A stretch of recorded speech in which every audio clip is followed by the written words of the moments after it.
اور حالانکہ ان کی طبیعت بھی ٹھیک نہیں ہے، لیکن آئی ایم ریئلی تھینکفل کہ انہوں نے ہماری گزارش پہ ہمیں آج جوائن کیا ہے۔ یوسف مستی خان صاحب، اوور ٹو یو، آپ بات کیجئے۔ اور ہم بات کر رہے ہیں سردار اطاللہ مینگل صاحب کی سیاسی زندگی پر، ان کے آئیڈیلز پر اور ان کی لیگیسی پر۔ سب سے پہلے تو میں آپ سب ساتھیوں کا شکر گزار ہوں کہ آپ لوگوں نے مجھے یہ موقع دیا کہ میں سردار عطاءاللہ مینگل جیسے عظیم شخصیت کے بارے میں کچھ کہہ سکوں۔ ظاہر ہے مختلف دوستوں نے مختلف حوالوں سے بات کی۔ میں سمجھتا ہوں کہ جس وقت پاکستان بنا تھا تو اس وقت یہ دنیا دو کیمپوں میں بٹی ہوئی تھی، ایک سوشلسٹ کیمپ تھا، ایک امپیریلسٹ کیمپ تھا۔ اور اس زمانے میں جو قومی تحریکیں چلی تھیں نیب کے شکل میں، تو وہ تحریکیں اینٹی امپیریلسٹ اور طبقاتی جدوجہد کے ساتھ جوڑ کر قومی سوال کو آگے لے جانے کی کوشش کر رہے تھے۔ خاص کر نیب جو ہے، نیب میرے خیال میں سب سے واحد وہ ذریعہ تھا جس میں پشتون، بلوچ اور سندھیوں کا اکٹھ تھا ایک آرگنائزیشنل سٹرکچر کے اندر۔ اور وہ اس کے ٹوٹنے سے کافی مسائل پیدا ہو گئے، لیکن ہمارے لیڈرشپ جو تھی سردار عطاءاللہ کی شکل میں یا میر غوث بخش بیزنجو کی شکل میں، سردار عطاءاللہ وہ شخص ہیں جس کو اس کی قبائل نے، پہلا سردار ہے جس کے قبائل نے ووٹ دے کے اس کو سردار بنایا، اس کو ووٹ دیے۔ وہ ینگ تھا کافی، لیکن گورنمنٹ نے کوئی اور سردار مقرر کیا تھا۔ تو یہ جب گئے وڈ تو اس کو ان کے والد نے کہا مت جاؤ وہاں، آپ کے ساتھ زیادتی ہوگی، یہ ہوگی۔ تو لیکن سردار صاحب جیسے آپ جانتے ہیں نڈر دلیر شخصیت تھے، تو وہ سیدھا چلے گئے وڈ، اور وڈ میں اس کے پورے قبائل نے اس کو یونانیمسلی ووٹ کر کے سردار بنایا، اور اس طرح گورنمنٹ کی ایک اسکیم جو ہے اس کو شکست ہوئی۔ ظاہر ہے میر غوث بخش بیزنجو کا بڑا اثر تھا سردار عطاءاللہ کے اوپر اور اس کی سیاست پہ۔ میر غوث بخش بیزنجو وہ شخصیت تھے جس نے پاکستان کے اندر علاق کی مخالفت کی تھی بلوچستان اسمبلی کے اندر، اور وہ ظاہر لیفٹ اورینٹڈ بھی تھے، اور اس طریقے سے تو سردار عطاءاللہ بھی ان سے کافی متاثر تھے، میر غوث بخش بیزنجو سے، اور اسی حوالے سے سیاست میں آئے تھے۔ خود خیر بخش بھی اسی حوالے سے سیاست میں آئے تھے۔ لیکن سردار عطاءاللہ کی ایک لوگوں کو جمع کرنا اس کا ایک جو ہے اتنا زبردست آرٹ تھا کہ وہ لوگوں کو جلدی جمع بھی کر سکتے تھے، اور ہیومرس بھی تھے، یعنی اپنی تحریک کو ہیومر کے حوالے سے بھی کبھی کبھار وہ بیان کرتے تھے۔ بڑے ہیومرس تھے اور بڑے دلیر تھے۔ مجھے یاد ہے جب یہ منگو پیر میں رہتے تھے، ان کا مکان منگو پیر میں تھا، بڑی خستہ حالت میں تھے اور بڑے مشکلات میں تھے، لیکن یہ ہے کہ ایوب خان کی مخالفت میں وہ کھڑے رہے سیسا پی دیوار کی طرح اور مخالفت کرتے رہے۔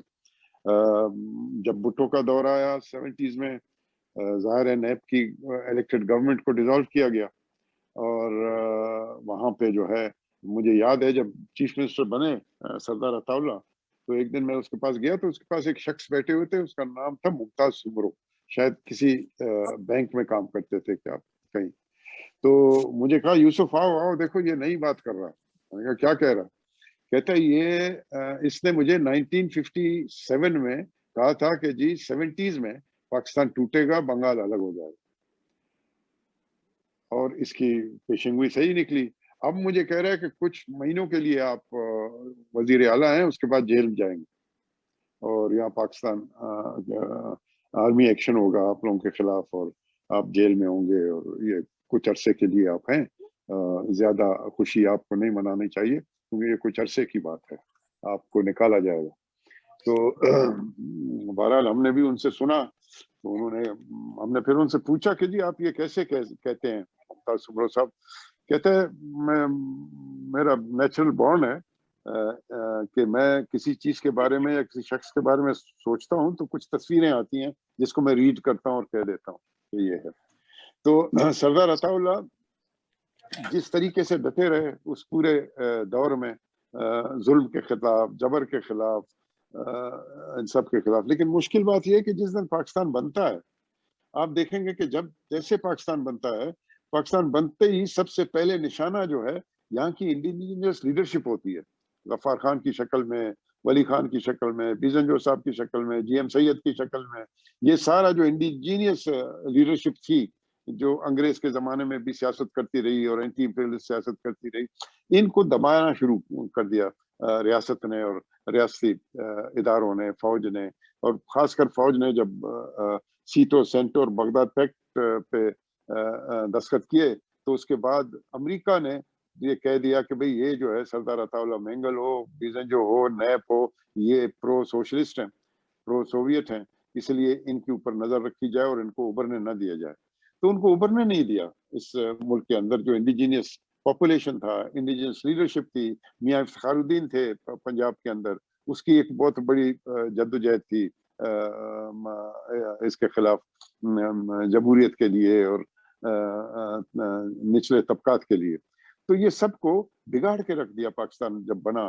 तो क्योंकि पाकिस्तान बिल्कुल चला गया इंपीरियलिस्ट कैंप के अंदर, और इंपीरियलिस्ट कैंप के अंदर जब गया तो उसका पहला निशाना यही एनएपी थी, जिसमें कौमियतों के हकूक भी का मुतालबा कर रही थी और साथ साथ मजलूम तबकात का भी मुकाबला कर रही थी। तो इनको रूस का एजेंट, इंडिया का एजेंट, फलाना एजेंट कह के इनको बिल्कुल दीवार से कर दिया। वो इतनी मायूसी में आ गए नैप बनाने के बाद कि फिर वो इलाकाई पॉलिटिक्स में चले गए, जो मैं समझता हूँ हमारे लिए नुकसानदेह साबित हुआ कि इलाकाई पॉलिटिक्स में चले गए और उन्होंने इलाकाई पॉलिटिक्स को ज्यादा अहमियत दी। और सरदार अताउल्लाह मेंगल इतने इंस्पायरेशनल शख्सियत थे कि हम जब जाते थे, उनके साथ बैठते थे, गपशप मारते थे, तो हमें हिम्मत होती थी। हम अपना उस जमाने में स्टूडेंट्स थे, यंग थे, तो उसकी जो बातों से हमें जो इम्पीटस मिलता था और जो करेज मिलता था, उसको फिर हम ग्राउंड में आके जलसे जुलूसों की शक्ल में हम उसको कन्वर्ट करते थे। तो सरदार साहब बहुत अजीम एक शख्सियत थे। आप देखेंगे कि कहते हैं सरदार काम नहीं करते, लेकिन सरदार अताउल्लाह की मेंगल की वजारत आला के ज़माने में और मीर गौस बख्श बीजन जो गवर्नर थे उस ज़माने में, बलूचिस्तान यूनिवर्सिटी भी बनी, खुजदार की इंजीनियरिंग कॉलेज भी बने, चमन में भी एग्रीकल्चरल कॉलेज बने। तो एजुकेशन पे इन्होंने ज्यादा जोर दिया।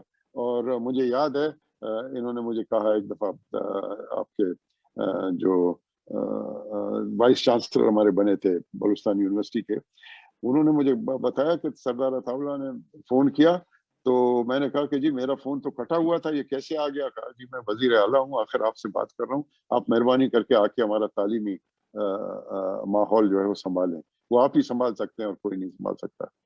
तो वो फिर वहाँ जाके बने वाइस चांसलर, उन्होंने इसको बढ़ाने की कोशिश की, तालीम को, लोगों को। लेकिन नैब की हुकूमत के बाद वो भी रिजाइन करके चले गए, क्योंकि उन्होंने कहा कि भी सरदार अताउल्लाह अब नहीं है, मीर गौस बख्श बीजन जो नहीं है, अब नए आने वाले लोगों को तो तालीम से कोई वास्ता नहीं है, तो लिहाजा वो इस्तीफा देके वापस आ गए कराची। तो सरदार अताउल्लाह हम सबको, नौजवानों को, हमको करेज देते थे, इंस्पायर करते थे for to fight for your rights, for the rights of Baloch, Sindhi, Pashtun and the oppressed classes. तो वो अब इतना बड़ा नुकसान हो गया खुद पॉलिटिक्स के अंदर, मैं समझता हूँ कि सरदार अताउल्लाह के जाने के बाद वो सारा खेप जो है, जो उस जमाने में लेफ्ट की पॉलिटिक्स या नेशनलिस्ट पॉलिटिक्स को लेफ्ट ओरिएंटेशन में ले जाके और करते थे, वो सारा खेप अब खत्म हो गया है।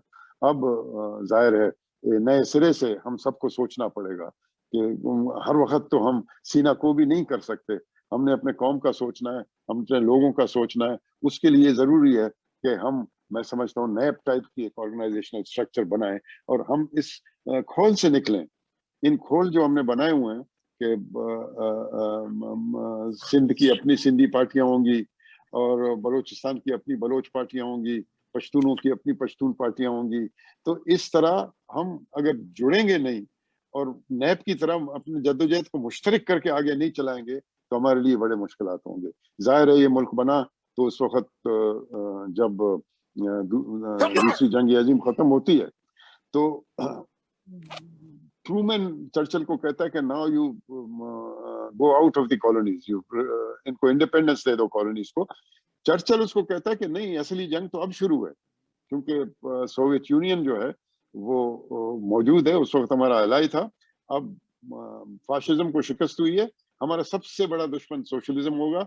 इसके लिए हमें एक फ्रंटलाइन स्टेट बनाना है, मुस्लिम फ्रंटलाइन स्टेट बनाना है, जो सोशलिज्म के खिलाफ हम उसको लड़ा सकें, क्योंकि इंडिया तो सोशलिस्ट कैंप में चला गया है, वो तो अब हमारे काम का नहीं है। तो फिर ये डिविजन्स अचानक आप देखेंगे जल्दी जल्दी हो गए, और पाकिस्तान बना। और फिर पाकिस्तान का रोल आप देखेंगे कि इस रियासत का वो वही रहा जो इंपीरियलिज्म को सर्व करता रहा और उसी को आगे ले जा रहा।